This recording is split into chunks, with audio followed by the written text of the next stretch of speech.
My in-laws moved into my house while I was at a funeral, so I sold it. Before we begin the story, make sure to subscribe to our channel and never miss more incredible stories every day. I watched from the dim sanctuary of my car as the towering, broad-shouldered man in the neon high-visibility jacket dragged my mother-in-law's hideous, oversized floral armchair down the driveway.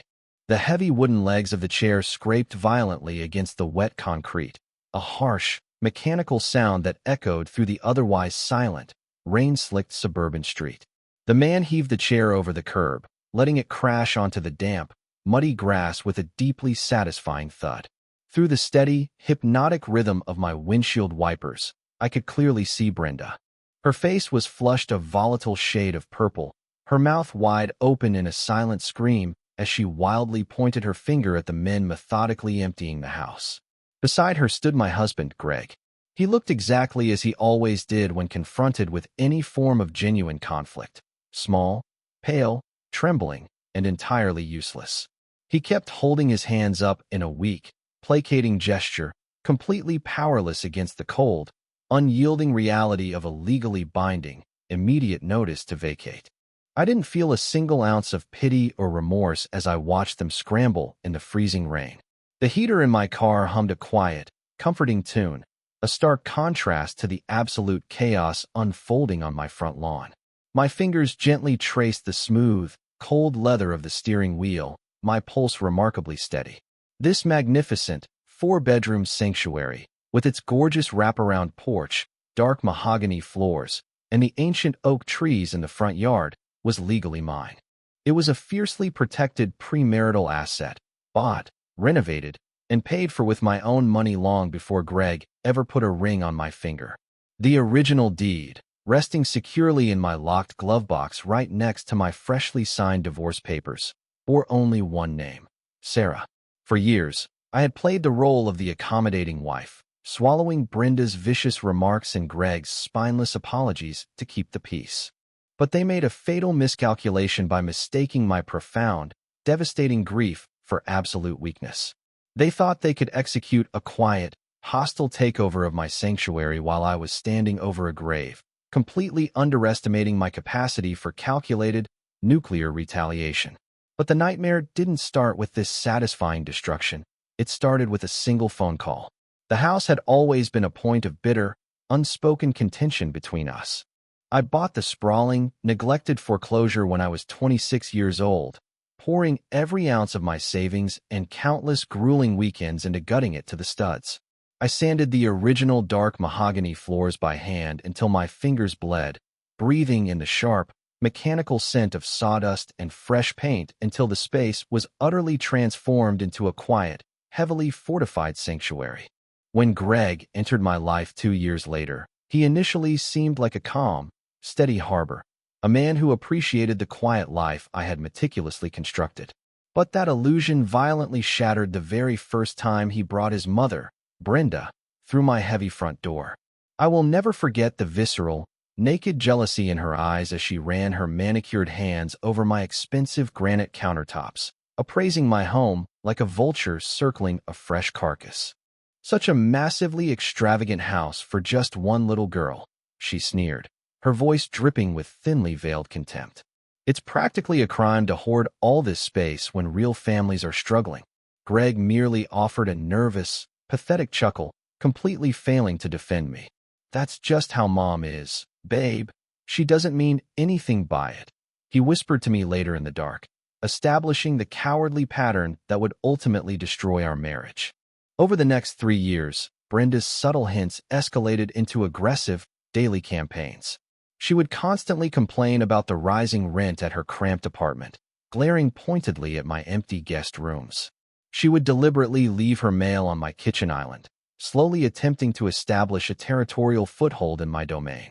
Whenever I firmly drew a boundary, Greg would immediately crumble under her narcissistic pressure, begging me to just be flexible and compassionate. He was physically incapable of telling his mother no, permanently positioning me as the villain in a psychological war I never asked to fight.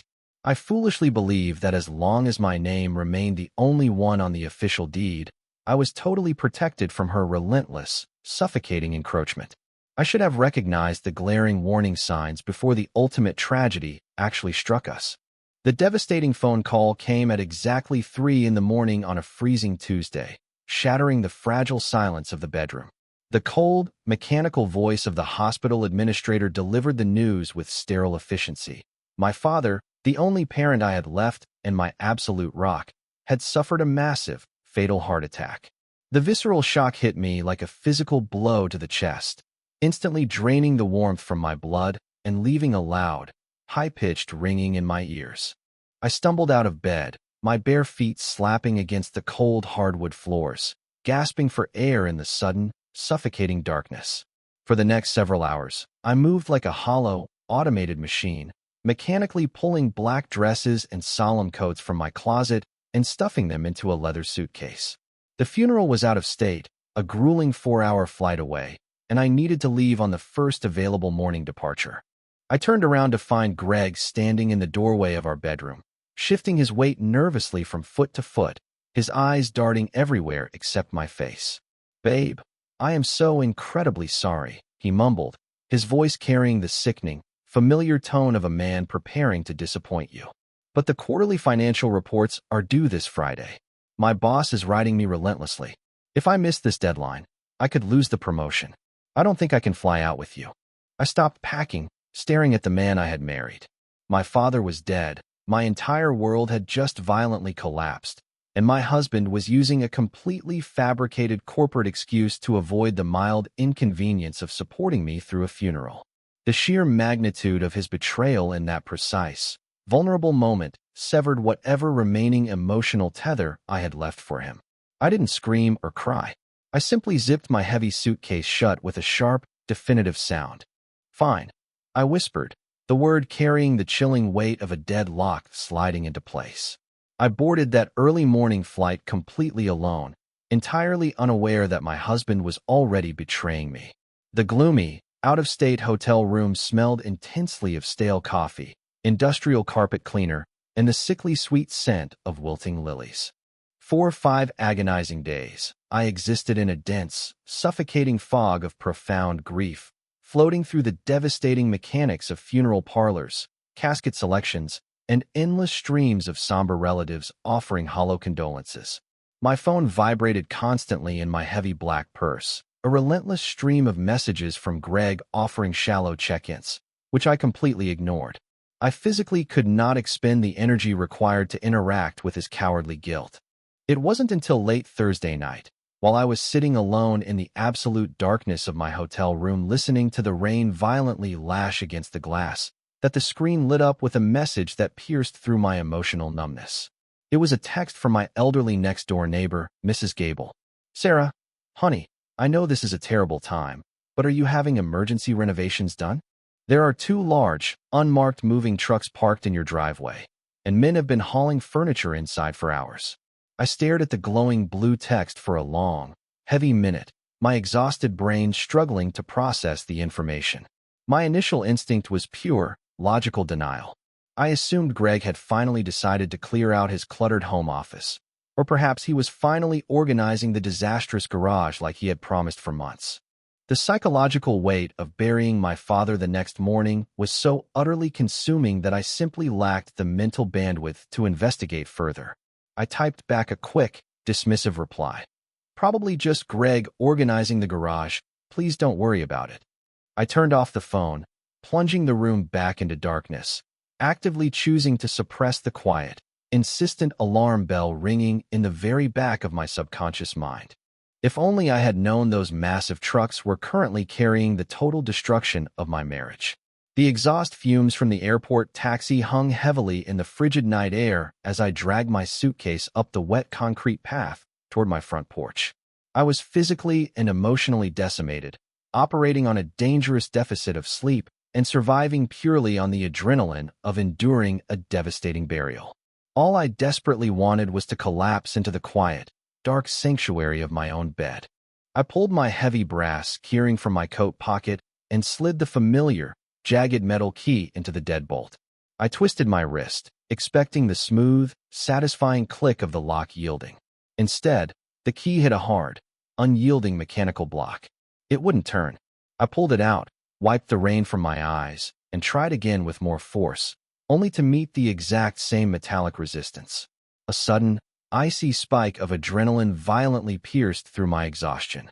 The lock had been entirely replaced. I dropped my heavy suitcase onto the porch and began pounding my fists against the thick oak door, the loud, desperate thuds echoing through the quiet neighborhood. "Greg, open the damn door!" I screamed, my voice raw and cracking. After what felt like an eternity, the deadbolt finally slid back with a heavy clack.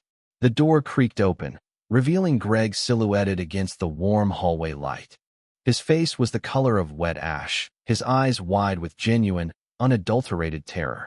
He looked like a cornered animal realizing the trap had just violently snapped shut. He opened his mouth to speak, but no sound came out. I violently shoved the heavy wooden door the rest of the way open, ignoring his pathetic, trembling frame blocking my path. My eyes immediately locked onto the devastating, incomprehensible reality waiting for me inside my own home. I pushed past his trembling body and stepped directly into my worst living, breathing nightmare. The living room, once my carefully curated, minimalist sanctuary, now aggressively reeked of cheap, heavy floral perfume, stale cigarette smoke, and greasy takeout food. Brenda was sprawled entirely across my custom, cream-colored leather sofa, her feet resting carelessly on my glass coffee table. She was lazily swirling a heavy pour of my most expensive, reserved Pinot Noir in a crystal glass. "Oh, you're back already," she drawled, her tone dripping with bored condescension as she didn't even bother to sit up or offer a single syllable of condolence for my dead father. Down the hallway, the sharp, obnoxious laugh of my golden child sister-in-law, Chloe, echoed loudly from the direction of my private guest room, followed immediately by the frantic, scratching claws of her 3 poorly trained Pomeranians tearing across my antique mahogany floors. My brain violently short-circuited, struggling to process the sheer, staggering volume of their intrusion. There were massive, ugly cardboard boxes stacked haphazardly against my freshly painted walls, and a hideous, oversized floral armchair had been aggressively shoved into the corner of the room. I spun around to face Greg, my voice dropping to a dangerously low, hypnotic whisper. "What is this? What is she doing here?" I demanded, the sheer force of my anger practically vibrating the air between us. Greg took a pathetic step backward, wringing his pale hands. "Babe, please calm down," he stammered, his voice cracking horribly. "They lost their lease unexpectedly. The landlords sold the building. They had absolutely nowhere else to go. Family helps family, right? I told them they could stay here until they figure things out." I stared at him, the absolute audacity of the situation hanging in the warm air like a thick, suffocating fog. They had waited until I was literally standing beside an open grave to hijack my heavily fortified property. But the true depth of their sickening, calculated violation was still waiting for me upstairs. I turned away from Greg's pathetic, pleading face and moved like a silent, heavily armed ghost ascending the dark wooden staircase. Every step I took felt like walking through thick mud. I reached the landing and forcefully pushed open the heavy door to my master bedroom. The deeply personal, quiet sanctuary I had meticulously designed was completely obliterated. Brenda's massive, gaudy wardrobe boxes were aggressively piled in every available corner. My expensive, high-thread count silk sheets had been violently stripped from the mattress, replaced by her cheap, synthetic polyester blankets that smelled strongly of mothballs. My delicate glass vanity, previously holding my carefully organized items, was now completely covered in her chaotic mess of cosmetics, spilled powders, and discarded tissues. A visceral, sickening wave of pure nausea washed over me. I spun around, my eyes locking onto Greg, who had nervously followed me up the stairs and was now cowering in the doorframe. "Where are my things?" I demanded, my voice eerily calm, stripped of all humanity. "Where is my clothing? Where are the boxes I packed from my father's house?" Greg swallowed hard, his Adam's apple bobbing nervously in his throat. I had to make room for Mom's medical equipment," he whispered, pointing a trembling finger downstairs. "I put your stuff out in the garage. Just temporarily, I promise." I didn't say a single word. I walked past him, descending the stairs with terrifying, mechanical precision, and pushed open the heavy fire door leading to the damp, uninsulated concrete garage. The sharp smell of motor oil and mildew hit my nostrils. There, aggressively shoved into the darkest, dampest corner of the freezing concrete floor, were a dozen heavy-duty black industrial trash bags. Inside those garbage bags were my expensive clothes, my personal journals, and the fragile, completely irreplaceable heirlooms my father had just left me.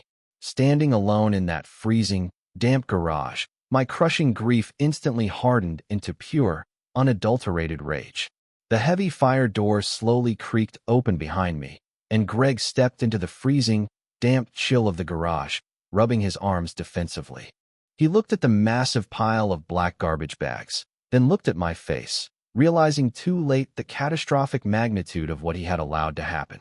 "Please, Sarah, I am begging you to just keep the peace," he pleaded, his voice cracking into a pathetic, high-pitched whine. "It is strictly temporary, I swear to God. Mom is elderly, and she has absolutely nowhere else to go right now. Please don't make this a massive, dramatic fight right after your dad's funeral.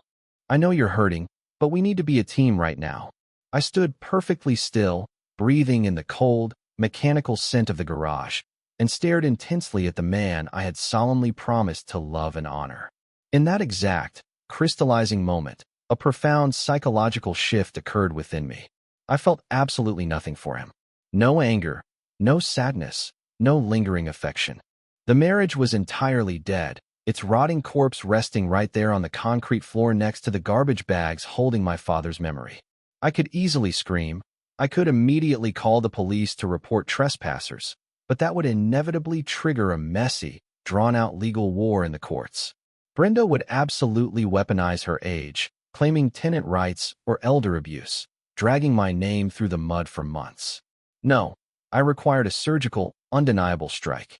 A completely irreversible maneuver. I forced my facial muscles to relax, painting a tight, brittle, perfectly convincing smile onto my exhausted face. "You're right," I lied smoothly, my voice echoing calmly against the concrete walls. "I'm just incredibly tired from the funeral. We will figure this out together tomorrow." He actually believed I was completely surrendering, entirely blind to the devastating trap I was actively setting.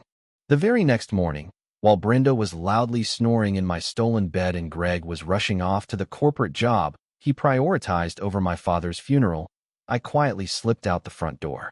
I drove through the heavy, relentless rain to a dimly lit, strictly utilitarian coffee shop situated on the industrial edge of the city.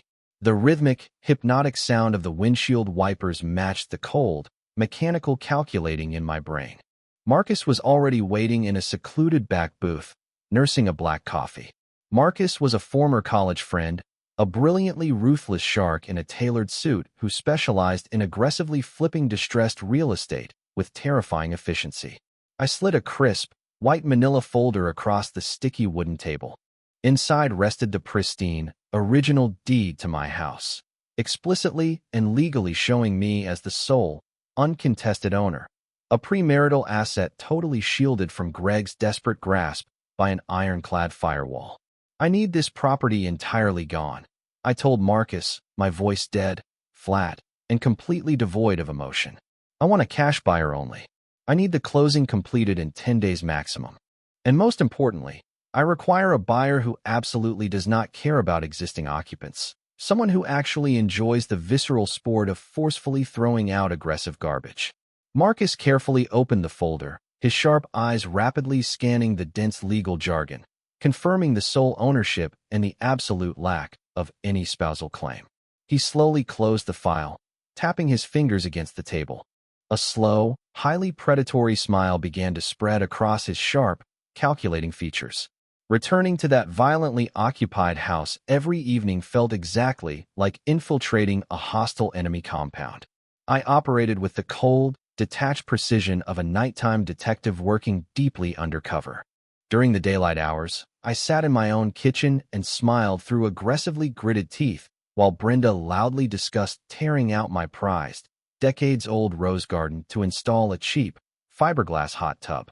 "The roots on those bushes are rotting anyway. The whole yard is a depressing mess," she sneered one afternoon, carelessly dropping a greasy, oil-stained pizza box directly onto my pristine quartz island. I simply nodded, calmly sipping a glass of ice water, absorbing the psychological abuse without displaying a single micro-expression of anger.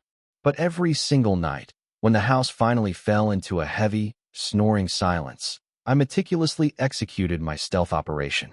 Operating in complete darkness, I quietly packed my most valuable, irreplaceable possessions, my father's watches, my critical financial documents, my expensive electronics, into small, nondescript boxes. I would silently carry them out to my car, the gravel crunching softly under my boots, and drive them across town to a highly secure, climate-controlled storage unit I had rented under a fake company name. By day 5, the house was slowly, systematically emptying of my actual soul, leaving behind only a hollow, beautifully decorated shell for the parasites to inhabit. They were so utterly blinded by their own arrogant greed and staggering entitlement that they noticed absolutely nothing going missing. Exactly 4 days after my clandestine meeting at the coffee shop, my phone suddenly vibrated in my pocket with a brief, cryptic text message from Marcus. Got him. Bring your pen. I immediately told Greg I had an unavoidable late meeting with a grief counselor, leaving him to cook dinner for his demanding mother.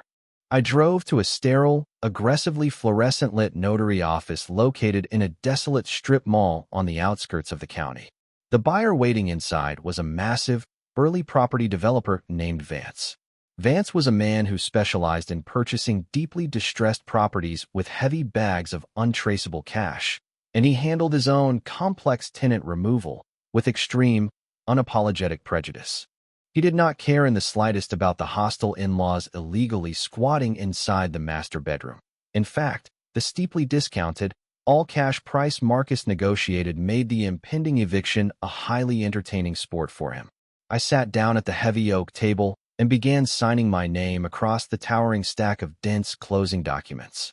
The sharp, mechanical scratch of the blue ink pen against the heavy paper sounded incredibly loud in the absolute silence of the room. With every signature, I severed another tether to my suffocating nightmare.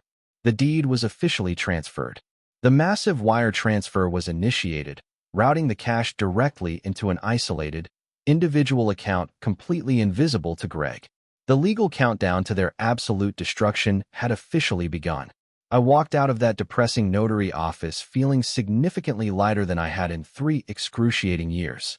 It was a gloomy, heavily overcast Friday evening. The exact, legally binding date Vance was scheduled to take official possession of the property. Brenda, riding an immense, delusional high on her perceived total victory over my home, had audaciously invited 4 of her equally obnoxious, loudmouth friends over for a celebratory dinner party in my formal dining room. The suffocating smell of cheap, burnt garlic bread and boxed, aggressively sweet red wine completely filled the downstairs air.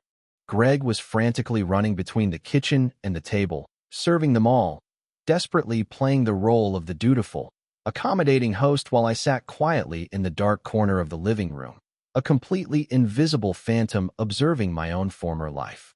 At exactly 7 o'clock, glancing at the precise time on my phone, I silently slipped up the back staircase. I walked into the master bathroom, grabbed my final, pre-packed canvas duffel bag containing my last remaining toiletries and absolute essentials. I stood in front of the large mirror, staring into my own cold, calm eyes. I reached down, slowly slipped my heavy diamond wedding ring off my left finger, and set it carefully on the cold marble counter, directly next to Greg's cheap blue toothbrush. I walked silently down the carpeted hallway, completely bypassing the loud, chaotic laughter echoing from the dining room. I slipped silently out the back door into the cold night air just as the heavy, dark, unfamiliar vehicles aggressively pulled into my driveway. I sat completely still in the driver's seat of my car, parked safely in the dark shadows 2 blocks down the street, the engine idling with a quiet, powerful hum in the cool night air. Through the rain-streaked windshield, I had a perfect, unobstructed view of my former front porch. The heavy oak front door violently swung open, heavily framing Vance, Marcus, and a fully uniformed, heavily armed county sheriff's deputy under the bright porch light. From my safe, distant vantage point, it played out exactly like a silent, beautifully directed movie of pure, unadulterated panic. I watched Brenda aggressively march to the door, her cheap wine glass still clutched in her hand, her mouth moving in rapid, angry, highly entitled shouts, entirely used to bullying her way out of consequences. Then, the stoic deputy stepped forward and Vance aggressively shoved the crisp, legally binding eviction paperwork directly into her chest. Her rigid posture instantly and violently collapsed. Greg sprinted into the doorframe behind her, his face completely drained of blood, looking exactly like a terrified deer caught in the headlights of an oncoming semi-truck. Suddenly, the phone resting in my cup holder began violently vibrating against the plastic. Greg's name frantically flashed across the bright screen, immediately followed by the notification of 10 consecutive missed calls from Brenda's number. I leaned back against the cold leather headrest, breathing in the quiet, absolute freedom of the moment. I let the phone ring endlessly into the darkness, deeply savoring the beautiful, hypnotic sound of their absolute, inescapable panic. The voicemails they left over the next 2 hours were a chaotic, deeply pathetic symphony of absolute desperation and total confusion. "Sarah, please pick up the phone. There are terrifying men here with a literal cop saying they legally own the house. Where are you? They are aggressively throwing Mom's medical equipment and her expensive clothes directly onto the wet lawn." Greg openly sobbed into the receiver, his voice breaking into a hysterical pitch. He had finally, brutally realized the devastating, unchangeable truth. The house was legally sold. The massive, life-changing cash wire was sitting safely in an encrypted individual account strictly under my name, and the grim-faced process server waiting patiently at the end of the wet driveway was currently holding his freshly filed, entirely non-negotiable divorce papers. Brenda hysterically tried to scream at the deputy about imaginary squatters' rights and illegal, hostile evictions, but she was rapidly shut down. Without a single shred of a signed lease agreement, and with the actual, verified property owner physically standing there holding a legally executed deed alongside law enforcement, she had absolutely zero legal ground to stand on. Their staggering arrogance had entirely blinded them to the extreme legal vulnerability of their hostile takeover. They were given exactly 20 minutes to gather whatever they could physically carry. They were forcefully marched out into the freezing, relentless rain with nothing but black garbage bags. It has been a little over a year since that chaotic, rain-soaked evening of absolute justice. I am writing this final reflection from the balcony of a beautiful, sunlit apartment in a completely new city, surrounded entirely by the quiet, peaceful hum of a life I built strictly on my own uncompromising terms. The visceral, devastating grief of losing my incredible father has slowly transitioned from a sharp, suffocating, daily pain into a dull, manageable ache that I carry with quiet dignity. The massive influx of cash from the aggressive, secret house sale gave me the ultimate, unparalleled freedom to start completely over, entirely untethered from the toxic, suffocating, parasitic swamp of Greg and his incredibly entitled mother. I used a portion of the funds to launch my own business, finally pursuing the dreams Greg always told me were too financially risky. If there is a single, critical lesson deeply buried in the burnt ashes of my former life, it is this absolute, non-negotiable truth. Never, under any circumstances, merge your premarital assets, and never ignore the first sign of a boundary violation. Entitlement is a deeply insidious disease, and if you give parasites an inch, they will absolutely try to forcefully take your entire sanctuary. Protect your peace, rigorously guard your assets, and never let a coward convince you to compromise your own safety. When the people you love ruthlessly try to break you, make absolutely sure they pay dearly.